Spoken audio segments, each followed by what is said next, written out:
Bismillah, alhamdulillah, wassalatu wassalamu ala rasulillahi wa ba'd.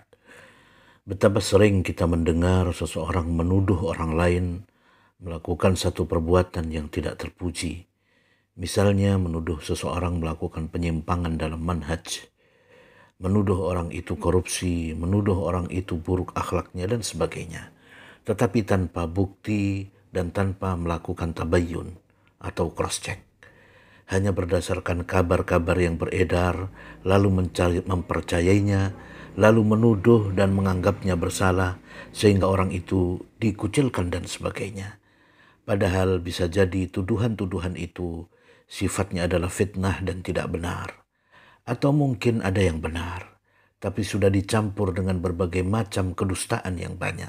Na'udzubillah. Berhati-hatilah saudaraku dalam masalah menuduh orang lain melakukan satu perbuatan, padahal kenyataannya tidak demikian.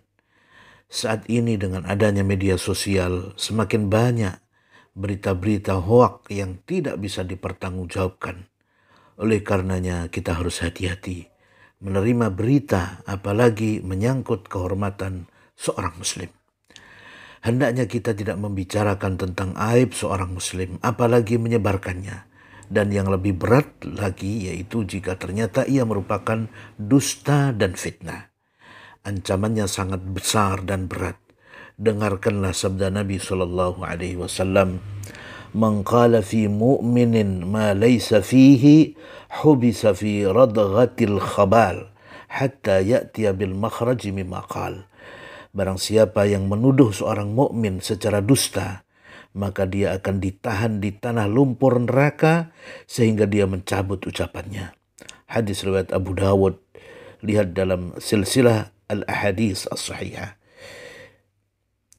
Oleh karena itu, jagalah lisan kita untuk tidak berbicara kecuali yang baik dan untuk tidak menuduh seseorang tanpa bukti yang terang. Allah subhanahu wa ta'ala menegaskan, Ya ayyuhalladzina amanu in ja'akum fasiqum binaba'in fatabayyanu an tusibu qawman bijahalah fatusbihu ala ma fa'altum nadimin.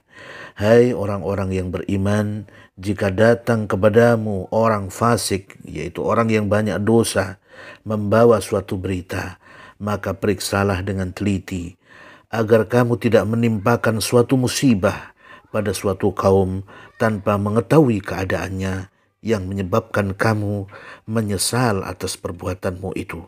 Surat Al-Hujurat ayat 6. Semoga kita senantiasa menjaga lisan kita dan tidak berbicara kecuali berdasarkan bukti dan fakta. Barakallahu fiik.